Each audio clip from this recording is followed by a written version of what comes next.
और जिस देश में भ्रष्ट होंगे लोग, वो देश कभी, चाहे कोई लीडर आ जाए, कोई पार्टी बरसरे इख्तिदार हो जाए, कितने अच्छे प्रोग्राम क्यों ना हो, वो देश कभी तरक्की नहीं। तो अगर देश को उठना है, पुरुषार्थ करना होगा, हम सबको पुरुषार्थ करना होगा। मैं अपने आप को उसमें शामिल करता हूं, अपने जो सहयोगी मिनिस्टर हैं बैठे उन सबको शामिल करता हूं कि हमको अनवरत परिश्रम करना पड़ेगा, तब जाकर ये देश उठेगा। चौधरी चरण सिंह, यह नाम जबान पर आते ही जहन में उस शख्स का अक्स आकर खड़ा हो जाता है जिसने भारतीय राजनीति में न केवल खेतीबाड़ी और किसान को प्रासंगिक बनाया, बल्कि इतना मजबूत कर दिया कि आज 21वीं सदी में भी किसान हितों की बात किए बिना किसी भी नेता और दल की राजनीति बेनूर हो जाती है।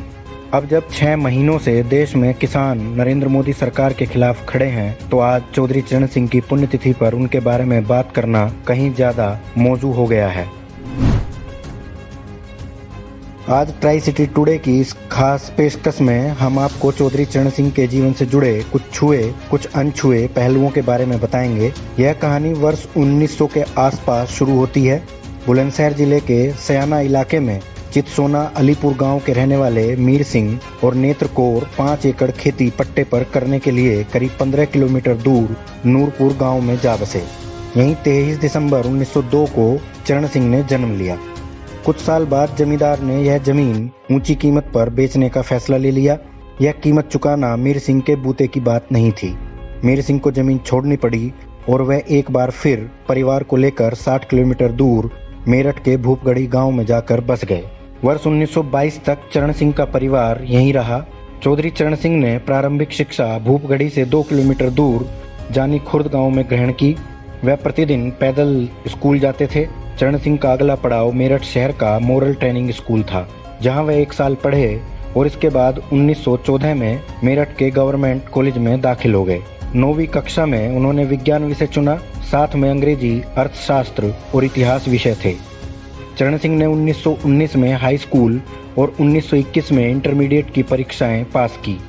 इसके आगे उन्हें पढ़ाना उनके पिता मीर सिंह के बूते की बात नहीं थी।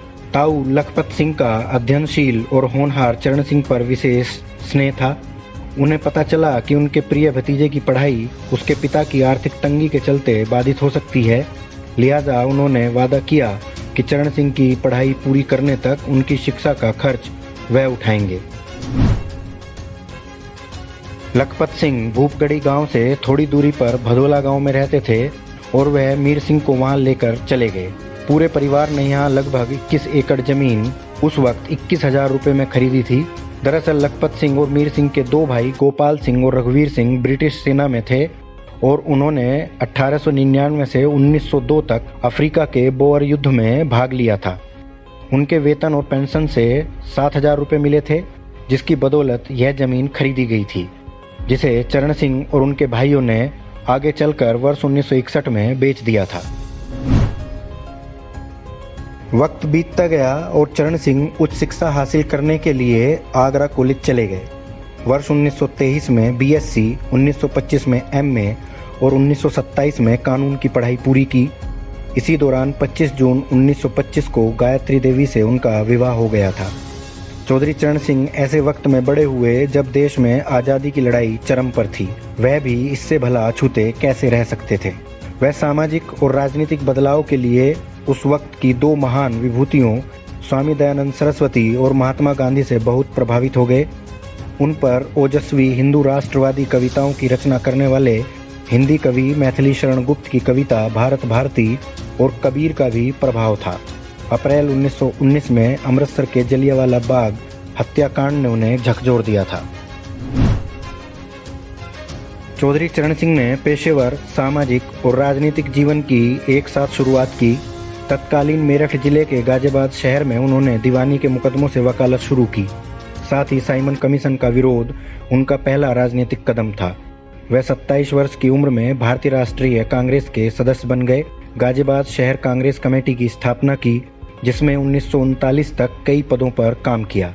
समांतर रूप से 1939 तक गाजियाबाद आर्य समाज समिति के अध्यक्ष और महासचिव भी रहे। चौधरी साहब आर्य समाज से जुड़े रहे और उसकी गतिविधियों में सक्रिय भागीदारी की। उनकी वेदों में गहरी आस्था थी और वह महर्षि दयानंद सरस्वती से बहुत प्रभावित थे। अपनी बेटियों का नाम भी उन्होंने सत्यवती, वेदवती और ज्ञानवती रखा। धर्म के मामले में भी चौधरी साहब का स्पष्ट मत था। उनका मानना था कि जब तक आपकी धर्म में गहरी आस्था नहीं होगी तो आप सामाजिक और राजनीतिक जीवन में उच्च मानदंड स्थापित नहीं कर पाएंगे। उनके जीवन में पहली बार जेल यात्रा का मौका वर्ष 1930 में आया। गांधी जी के नमक सत्याग्रह में सक्रिय भागीदारी की। 5 अप्रैल 1930 को 6 माह के लिए पहली बार जेल भेज दिया गया। अगले साल डिस्ट्रिक्ट बोर्ड में निर्विरोध चुने गए। बहुत कम लोगों को मालूम होगा कि चौधरी चरण सिंह बतौर जनप्रतिनिधि सबसे पहले मेरठ जिला परिषद के उपाध्यक्ष चुने गए थे, जहां वर्ष 1935 तक कनिष्ठ उपाध्यक्ष और फिर अध्यक्ष बने। यहीं से गांधी जी की सोच और आदर्शों ने उन्हें और अधिक आकर्षित किया और वह पूर्णतः उनके प्रभाव में आ गए। अहिंसक क्रांति, सामाजिक बदलाव, हरिजनों का उत्थान, सत्याग्रह, बलिदान, आत्मसंयम, सादगी और खादी, सत्य ही धर्म है के नारे को उन्होंने अपने जीवन में उतार लिया। उनके लिए स्वामी दयानंद सरस्वती का सामाजिक परिवर्तन और कबीर का आकारहीन आकर्षण दोनों गांधी जी की राजनीतिक क्रांति में सिमट गए। चौधरी चरण सिंह के लिए सामाजिक क्रांति केवल किताबों तक सीमित नहीं थी, उन्होंने इसे व्यवहार रूप में भी अंगीकृत किया। जब चरण सिंह आगरा कॉलेज के हॉस्टल में रहते थे तो एक भंगी के हाथ का बना खाना खाते थे। बाद में गाजियाबाद आकर उन्होंने एक दलित को अपने घर रसोइया रखा, जो 1939 तक उनके साथ रहा। इस कारण चरण सिंह को अपने समाज और रिश्तेदारों के बीच बहिष्कार भी झेलना पड़ा था। आज भी अगर चौधरी चरण सिंह की बात होगी तो छपरोली विधानसभा क्षेत्र का जिक्र न हो यह संभव नहीं है। वर्ष 1937 चौधरी चरण सिंह के राजनीतिक जीवन में बड़ा बदलाव लेकर आया। कांग्रेस इंडिया एक्ट के तहत देश में 1921 से लगातार हो रहे प्रांतीय और स्थानीय चुनावों का बहिष्कार कर रही थी, लेकिन 1937 के चुनाव में भाग लेने का ऐलान कर दिया। यूनाइटेड प्रोविंस असेंबली के लिए कांग्रेस ने चरण सिंह को मेरठ जिले की दक्षिण पश्चिम सीट से टिकट दे दिया। इस निर्वाचन क्षेत्र में तहसील बागपत और गाजियाबाद शामिल थीं। उन्होंने कुल मतों के 78% से ज्यादा हासिल करके नेशनल पार्टी के प्रत्याशी को हरा दिया। इसी सीट का नाम आगे चलकर छपरोली हो गया। उन्होंने इस विधानसभा क्षेत्र का लगातार 8 बार वर्ष 1937, 1946, 1952, 1957, 1962, 1967, 1969 और 1974 में प्रतिनिधित्व किया।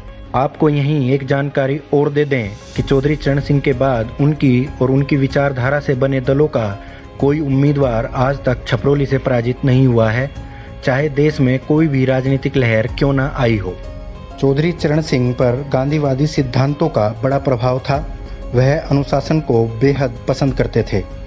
उनसे जुड़ा एक संस्मरण छपरोली से 5 बार विधायक रहे नरेंद्र सिंह चौहान ने साझा किया। उन्होंने बताया कि किस तरह लखनऊ में एक मुलाकात के दौरान छात्र जीवन में चौधरी चरण सिंह ने उन्हें एक बार नसीहत दी थी। ट्रेन से जी, रात की ट्रेन थी, अपना 3rd क्लास, सुबह लखनऊ आ गए। वहाँ उनके एक रिश्तेदार थे परिचित, उनके यहाँ नाश्ता वाश्ता किया और 9:30 बजे चौधरी साहब के मेले में पहुँच गए। हाँ, तो बहुत ठंड थी। आप जब ये महीना दिसंबर का महीना होगा या जनवरी का महीना, और तब चौधरी साहब पहली बार कैबिनेट मिनिस्टर बने थे। तो हम सुबह सुबह पहुँच गए और जो खड़े थे वहाँ उनके कई लोग अर्दली वर्दली बैठे थे। कई लोग उनसे कहा भाई हम लोग चौधरी साहब से मिलेंगे, बोले अभी बाहर आ रहे हैं, 9:30 बजे होंगे, 9:45 बजे सभा जा रहे हैं। हाँ, तो आप बात कर लेना। बाहर आ गए चौधरी साहब, हमने पैर छुए सबने, तो चल गए। कैसे आए जी, अधिवेशन देखेंगे। अधिवेशन चल रहा था, बजट शुरू हो गया था। तो उसके साथ ही बात, बोले मैं चल ही रहा हूँ विधानसभा, उनके साथ साथ हम भी चल दिए। 2-3 आदमी वो भी थे। तो बात भी मैंने शुरू की, नजदीक से लग के उनसे। हाँ, पता नहीं क्या बात शुरू की, वो तो अब याद नहीं। हाँ, मेरे हाथ दोनों, ठंड हो रही थी तो आप समझते, दिसंबर की और जनवरी की सर्दी तो कड़ाके की सर्दी होती है। मेरे हाथ जेब में थे दोनों। हाँ, तो मेरी तरफ को देखा उन्होंने और देखकर बोला कहाँ पढ़ते हो, किस क्लास? हाँ, बोले किस क्लास में पढ़ते हो? BA में पढ़ता। बोला एटिकेट सिखाया जाता है क्या? अब वो सवाल सुनकर थोड़ा मैं एकदम मुझे वो चुके थोड़ा गंभीर रूप में उन्होंने पूछा। तो गुस्से में नहीं कि उसमें गंभीरता थी, मैं कुछ बोल पाता। तो खैर इससे पहले वो बोले देखो, अपने से बड़ी उम्र के आदमी के साथ में अगर तुम पॉकेट में हाथ डाल के बात करते हो तो ये अशिष्टता है और ये प्रोटोकॉल के विरुद्ध है। तो उनका जी गलती होगी मुझसे। बात को मैं आज तक नहीं भूला और जिंदगी में याद भी रखा। बड़ों की तो बात छोड़िए, छोटों से भी बात करने में ये हाथ डालकर उनकी बात याद आ जाती है। ये तो बहुत पहली घटना है जो मैं आपको छुड़ा दी। घटना तो उनके जीवन की बहुत हुई है, मुझे तो बहुत प्यार मिला है उनका। चौधरी चरण सिंह के जीवन का यह वह पड़ाव था जब उनके सामने बड़े लक्ष्य हासिल करने का वक्त आ चुका था। यूनाइटेड प्रोविंस असेंबली के लिए चुने जाने से पहले वह भारतीय समाज, कृषि, किसान, युवाओं और दलितों के जीवन को बेहद नजदीकी से देख चुके थे। अब उनके हाथ में इन तमाम वर्गों के लिए कुछ करने का अवसर आ गया था।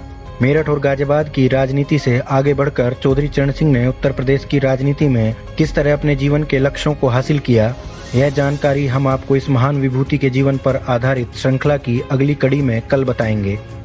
बचपन, किशोर और युवावस्था में चौधरी चरण सिंह ने परिवार का एक स्थान से दूसरे स्थान पर विस्थापन देखा। उन्होंने देखा कि किस तरह किसान की स्थिति मजदूर से भी बदतर है। उन्होंने यह भी देखा कि समाज में शिक्षा हासिल करना कितना कठिन है। उन्होंने महात्मा गांधी और आर्य समाज से महिलाओं व दलितों, पिछड़ों को हक दिलाना सीख लिया था। एक सितारे का उदय हो चुका था जिसे भविष्य में ध्रुव तारा बनना था। जरूरी खबरों से अपडेट रहने के लिए हमारा YouTube चैनल जरूर सब्सक्राइब करें।